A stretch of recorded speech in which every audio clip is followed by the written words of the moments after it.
Should we eat meat?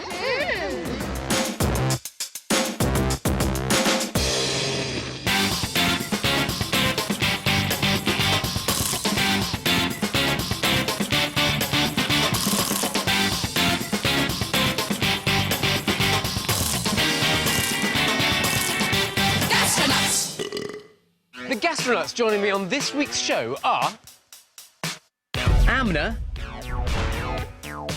Anda, Terrell, and Olivia. Eating meat is good for a healthy diet. If I became vegetarian, I would miss my cheeseburger with beef and lots of cheese. I think we should eat meat because meat does taste nice and it's part of our everyday life. It would be a disaster if I didn't have meat. Coming up, we find out why cow poop is causing such a stink amongst environmentalists. Stinks! It stinks! We discover how many fire engines it takes to make a beef burger. Wow! Everyone ready? And the Gastronuts get pig sick when they see inside some swine. All that's coming up later. First of all, why do you like eating meat? What's good about it? Tastes nice. Tastes nice? Yeah. It helps me grow. It helps you grow. That's right. It's got lots of protein in. It's good for you. So who here likes roast chicken? Yeah? You like roast chicken? Yeah? Yeah. Now, chicken's one of the world's most popular meats. Do you know why? Why? Because it's very, very cheap. But there's a reason for this, and I'd like to show you. Follow me! Many people stop eating meat because they think it's wrong to kill animals for food. But many more have a problem with the conditions in which animals live. The majority of chicken that we eat is raised in barns where tens of thousands of chickens are cramped together and never see daylight in their short lives. Now, which of these pens do you think you'd prefer to live in? Which one would you like to go for? The bigger one. That one there? Well, it's a little bit of a trick question, I'm afraid, because it's neither of these two pens. I'd like to introduce you to your new home. If the Gastronuts lived like barn-raised chickens, 4 of them would share a space this size all day, every day. In you go. There you go. Make it like a chicken. Yeah, very good. OK, I'll just close you up. So imagine it's time for your morning run. Oh, there we go. Barn-raised chickens only live for 6 weeks before they're slaughtered. And if we divided up their barn, they'd only have a space the size of an A4 piece of paper each to move around in. And stop! How's that? Not very. It's not very good, is it? It's a bit of a squeeze in there, isn't it? Yeah. And the thing is, in a normal barn, there'll be 20,000 of you, all squished in, and that's how much space each of you would have. What do you think about that? I'd be very cramped and I would want to get out. Quite strange, isn't it? Yeah. Now, after that, it might be time to go to the loo. Where are you going to go? Corner. In the corner. Yeah, in the corner. Right here you have to go, aren't you? OK, do you want to find out what it's like to have weed in your own house? Not really, do you? Not really. Tough. OK, I'm going to show you. To give the Gastronuts a clearer idea of what it's like to live in your own wee for 6 weeks, these tea towels have been soaked in the closest thing we could get to chicken urine. When chickens do a wee, what they have is a lot of ammonia in their wee. That's ammonia, and that's the smell of it. Can anyone smell that? Yeah. Yeah. Thing is, you'll live with that for your whole life, because usually they don't clean out the barn that you live in until they take you off to slaughter. That's terrible. That's gonna smell. Yeah, you're gonna have that. And if there's too much weed, the chicken could faint. Well, also, it's quite bad for you. It can burn your feet as well, but you have to live in that for the rest of your life. Well, so after you've done your wee, what's it time for? Food. No, it's time to do a poo. Where are you going to do a poo? In there. Right there. During their short lives, the floor of the barn gets filled with wee and poo, which the chickens have no choice but to move and sit around in. Have a little whiff of that. What does that smell like? Oh! That's my sister. Like your sister? What else is in there? Yeah, they're maggots. Maggots. Tell you what, though, maggots wouldn't live very long because you'd be probably quite pleased to eat a few maggots. How's it going in there? You all happy? No! It's a bit stinky, isn't it? It's very happy. No, it's a bit mucky. OK, the one thing that you do have is constant access to as much food as you want. Let's have a little look. Oh my God. This is the food that you would have to eat. It's very special stuff, this. because it's got masses of protein, very, very high protein. They want you to grow as quickly as possible so that you put on lots of weight so they can get more money for you. Now, if you grew at the same rate as a chicken grows over its 6 weeks of life, you would be the size of a donkey by the age of 2. So what do you think about the life of a chicken? Terrible. Unlucky. It is, it's unlucky. It's unlucky life to be a chicken bred like this, isn't it? You pleased to be out of there, guys? Yeah. Now it's time to see how chickens bred for their eggs are kept.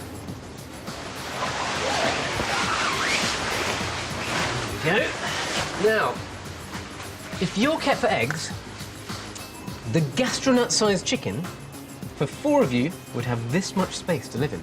Tiny. Horrible. It's a bit horrible, isn't it? What do you think it feels like to be inside that? Cramped. Cramped. Well, let's find out. Caged chickens can lay up to 250 eggs in a year.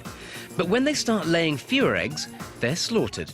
The meat from these chickens is poor quality, so it's used in soups or cheap meat pies. It's time for your morning exercise. And run around in there, guys. It's kind of like prison, only there's no prospect of ever getting out of it, is there? No, don't do that, don't do that. What does it feel like? It's a bit strange, isn't it? I think it's time to let you out so that you can become free-range chickens. Free-range chickens have access to outside space. They grow much more slowly and lead more natural lives. But this good living comes at a price.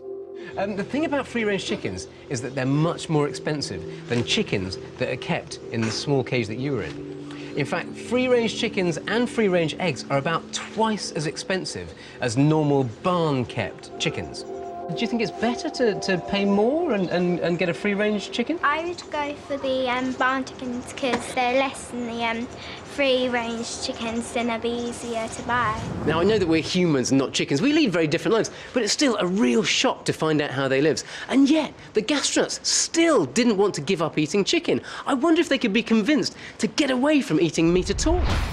This table is full of food that is made of meat, and then we've got its meat substitute. I want you to guess which one's meat and which one's veg. First of all, we have chicken and a chicken substitute. Everyone jump in there. In you come. It tastes like chicken. So do you reckon this is made of chicken or a vegetable? Vegetable. Let's try this one here.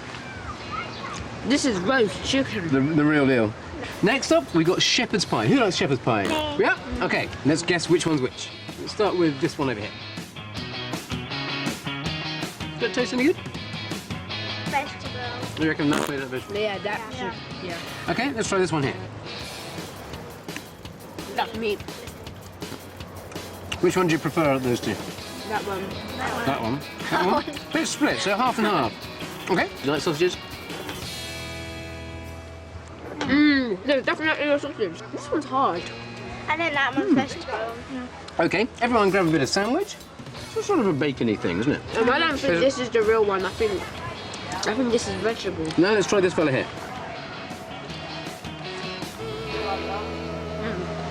Well, it's quite different, isn't it? So you all guessed correctly with the chicken. This one here, that's made of soy protein. This is the real chicken. Over here with the shepherd's pie, you all almost unanimously went for the meat one. This is the meat one here. But Terrell, I think you preferred the vegetable one, didn't you? Yeah, it tastes better. Yeah, the sausage one. Now you all guessed pretty accurately. This is the vegetable one, and this is the real What's sausage. in there is that apple. Again, it's a few different vegetables, but it's mainly soy. And over here, there was no question, was there? You all knew exactly from the moment you saw it. You knew that that was fake, and it's called bacon. And the real bacon, you just knew right from miles away. So, do you think you can recreate the taste of meat using vegetables? Yeah. You can. Do you think you could cope without meat? So I'll be quite upset that I won't have meat and I'll miss it, actually. It's a tricky thing, isn't it? Yeah. It's pretty hard to make fake meat with the same taste and texture as the real thing. But should we really bother trying? Andrew Darg is head chef of Vanilla Black, a restaurant that only serves vegetarian food. But will the Gastronuts be happy with their meat-free menu? I'm afraid, Andrew, you've got a bit of a task on your hands because the Gastronuts are absolutely dedicated meat eaters. Right, OK. What do you think you could do about that? Well, we can give them some interesting dishes. We don't use any pretend meat, and we just rely on vegetables. Well, Andrew, the proof is in the eating. Yes. You're going to have to convince us. I'll try. All right, let's go for it. OK, guys, come through and take a seat. So Andrew's just going to bring us food without any meat in it. Do you reckon that there's going to be something missing there? Yes. Something that you'll be sitting there going... Meat. OK, when's the meat course? So what do you reckon? OK, guess. Should we guess what we're going to have for our main course? Vegetables. Vegetables? Could be. But Andrew isn't just serving up some tofu mince and bacon sandwiches. This is high-end cuisine. The two meat-free mains he's tempting the Gastronuts with are a Ribblesdale pudding served with a poached duck egg and smoked potato croquettes, and a mushroom torte with a burgundy sauce. What will they taste like, and will the Gastronuts miss their meat? OK, guys, tuck in. Wow. Is this the sort of thing that you would choose to eat at a restaurant? No. No. Not really. I choose burgers. I choose pizza. You're a pizza kind of chick. Do you miss the fact that there's no meat? No, on not here? really. No, not really. The mushroom tart does taste a little bit like it has meat in it. I just wondered if you felt differently about it, because obviously nothing's had to be killed to go on our plate here. Does that change how you think about eating? Yeah, I think I could go with like these meals because now I find that I don't really care if there's no meat on my plate. Because I thought there was meat in there, in the mushroom thing. I thought there was meat. I still want my burger. You still want your burger? What we've discovered is that we have a natural expectation to see a piece of meat on our plate, especially we're in a posh restaurant. But if you've got a chef who can really play with the flavours, you don't notice when it's not there. We're asking whether we should eat meat. So far, the Gastronuts have been cooped up like chickens. There we go. Have a little whiff of that. What does that smell like? Oh! And tried spotting which dishes have got meat in them and which ones are porky pies. That one. That one. Everyone ready? And later on, the Gastros show they've got guts by getting entwined in some pig's intestines. But first, we're going to find out the surprising effects eating meat can have on the environment. So, Gastronuts, what causes global warming? Cars? Vehicles. Cars? Vehicles. Yeah, vehicles. Well, Planes. fuels. The use of fuel is a big problem, isn't it? It creates greenhouse gases, and that's part of the big problem with global warming. However, there is one other surprising thing that causes a lot of global warming problems. I'd like to introduce you to a friend of mine. So this is Gary, and Gary's holding a decanter. Animals provide us with meat, dairy and eggs, but what they eat, and what comes out the other end, produces more greenhouse gases than all the world's planes, trains and cars put together. It's poo! OK, let's see what it feels like. Here you go. Pop some of them on. Stinks! It stinks! Now, to create poo, lots of things have to happen inside the cow, in the digestion. What do you associate with poo? Gas. Gas. OK, let's go and have a look at some gas. So, we've all seen cow poo before, but when you see how much gas is made by a cow, it will blow your mind. OK, guys, it's time to talk about farts. How many farts do you do? About 20? 20 farts? Yeah. 25. About 9. About 9 farts, OK. On a daily basis, most people will create this much gas. That is 2 litres of gas. However, you're a bit smaller than a cow, aren't you? Yeah. How much do you reckon a cow produces every day? If that's 2 litres, how many litres do you reckon a cow produces? A lot. 10 litres. OK, well, let's have a little look. There you go, hold on to that for me, Terrell. OK, how much gas do you reckon's in here? 15 litres. 15 litres. That, my friends, is 500 litres of gas produced every day. And a lot of that will be methane and carbon dioxide, which are greenhouse gases.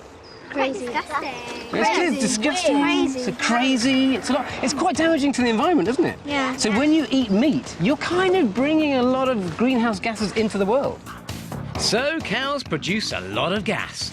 But the amount of energy, water and food required to feed them also creates a huge drain on resources. Okay, what's this, guys?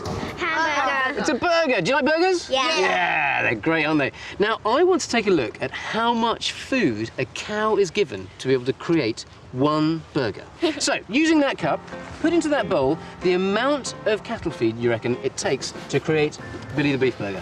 How many cups? Whole bowl. You reckon a whole bowl? I say about half. I say Half a about bowl? like 3. No, 3/4. Yeah, 3/4. 3/4? Well, you're nearly there. I'll show you how much food it really takes.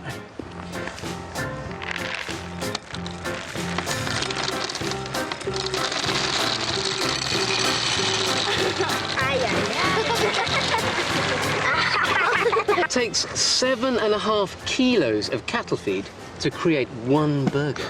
Oh my god. Wow, that's a lot. Do you think that's a lot, really? Yeah. So what's the alternative to a meat burger? A veggie burger? A veggie burger. Let's have a look at a veggie burger. The thing is, your veggie burger Look how much still uses up resources. How much water do you think has to go into creating a veggie burger? 2 litres. Till the You reckon top, 2 till the litres? top, No, till the I top. reckon- I reckon 4 two of litres? those. 2 of those? No, 1.5 of those. Well, it's a little bit more than that. In there are 302 litres of water, and that is what goes into making one of those little veggie burgers. That's just wrong. Too much. So if it takes this much water to create one veggie burger, how much water do you reckon it takes to create one beef burger? How many litres do you reckon? About 700. Yeah, 704. 704? 900. 900? 1,000. Well, I think I better show you.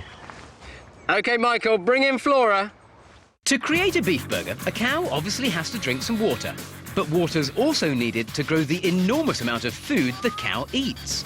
Gastronuts, this is Flora. Let's go and have a look.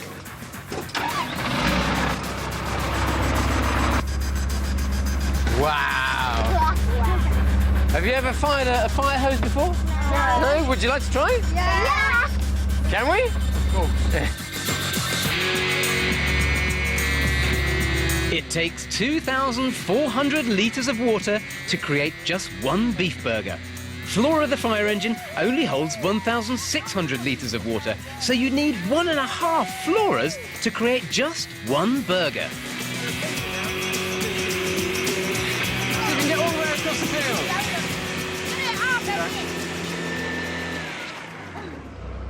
Well done!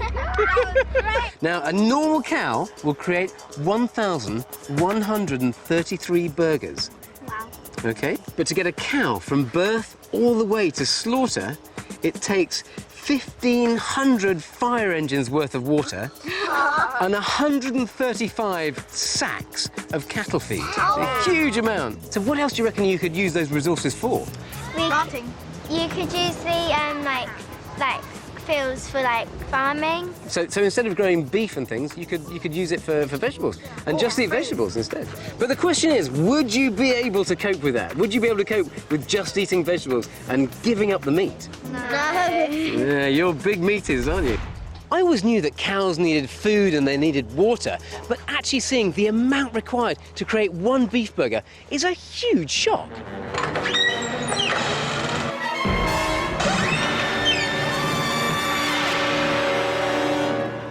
Why does meat shrink when you cook it?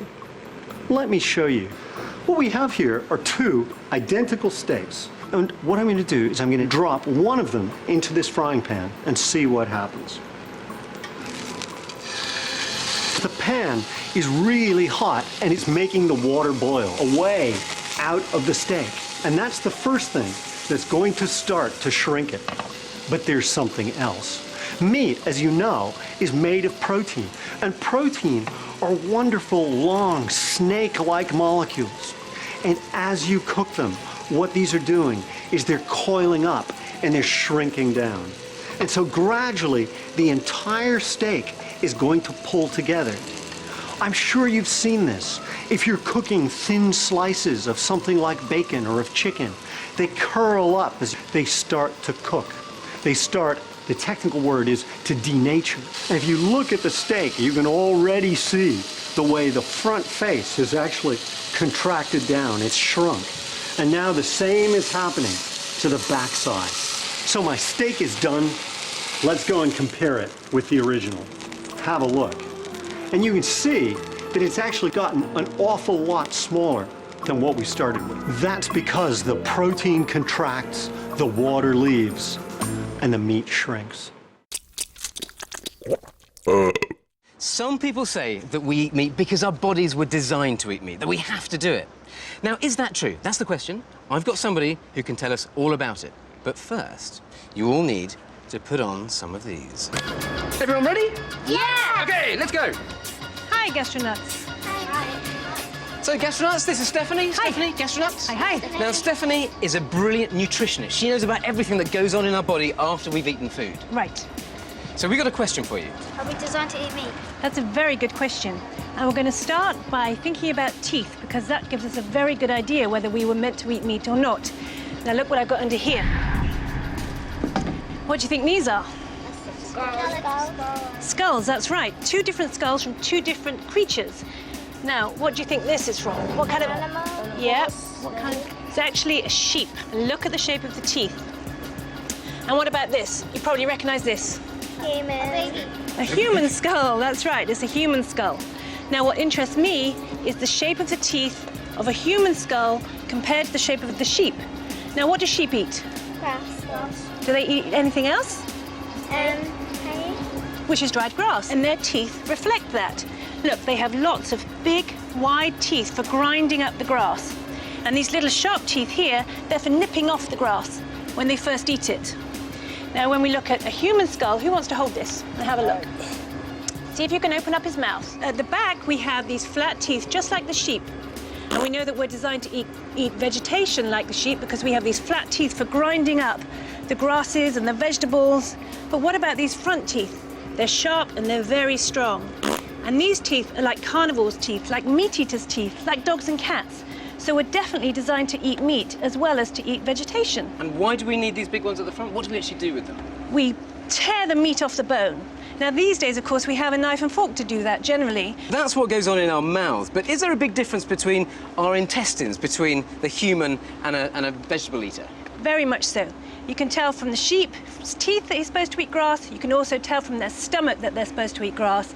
And from our stomachs, we're supposed to eat meat. All the way through our intestinal tract, there are things to digest meat in our bodies and not in sheep's bodies. It's a weird idea to look at our digestive system, isn't it? I mean, it's inside us. There's only one way to do it, and that's to look at our digestive system, which is handy, because I've got one here.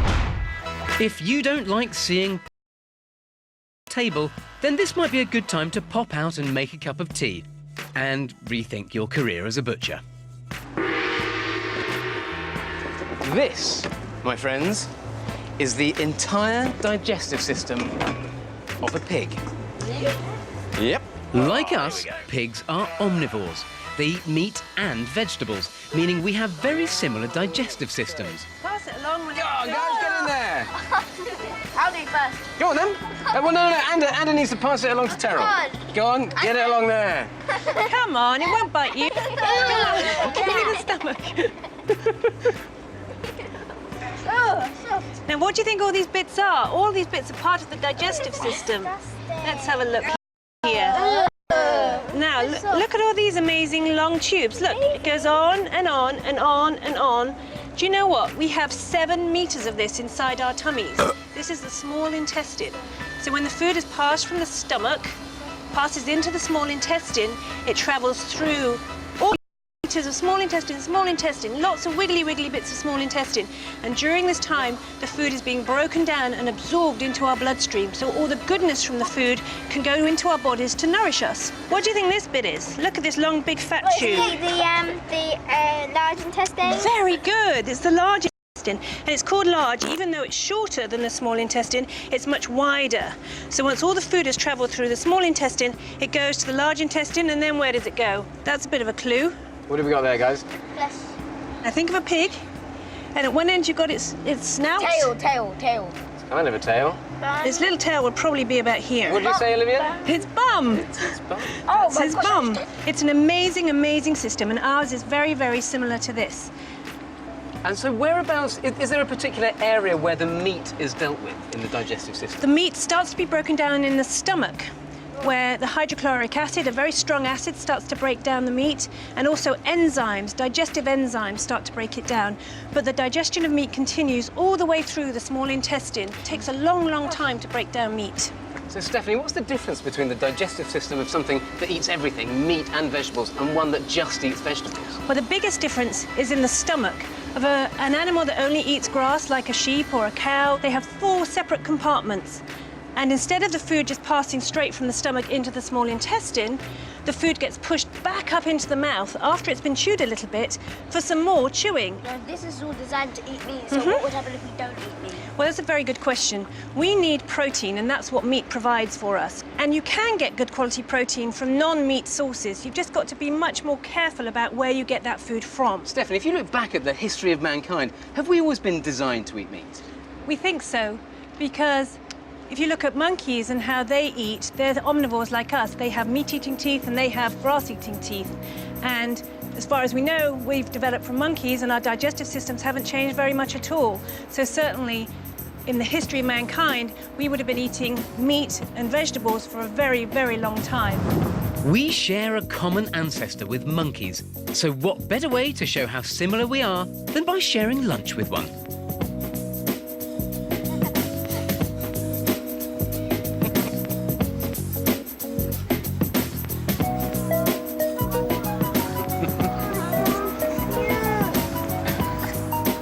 So, Sam, who have you got there? OK, so this is Dougie, and he's a squirrel monkey from South America. Does he eat meat? He does, yes. He eats meat. He eats things like lizards and young birds, and he'll also eat insects as well. That's so adorable. What's he eating there, Sam? That's a little bit of minced beef, which we don't give him too often, but a couple of times a week we give him a bit of minced beef. Does he which need is it? good. Well, he needs quite a lot of protein in his diet. Well, Doug's eating some beef. Why don't we join him? We got some bolognese here, guys. You're eating like a monkey. How about that? There's the proof. We were designed to eat meat, but we don't have to. And now we've seen the whole story, the whole journey from the farm all the way to our plate. Decision's yours. Should you eat meat? I will feel differently about eating meat now, because animals are getting killed just for human purpose, and we don't really need to always have meat. I was surprised about the way chickens lived their life in cages and in barns. And smelling the chicken poo was really horrible and bad. The most shocking thing was when I had to touch the pig's organs. And I didn't really know that a monkey could eat the same things as humans could eat as well. Being a gastronut has made me think about the food a bit differently. And I think I could, try vegetarian options instead of meat.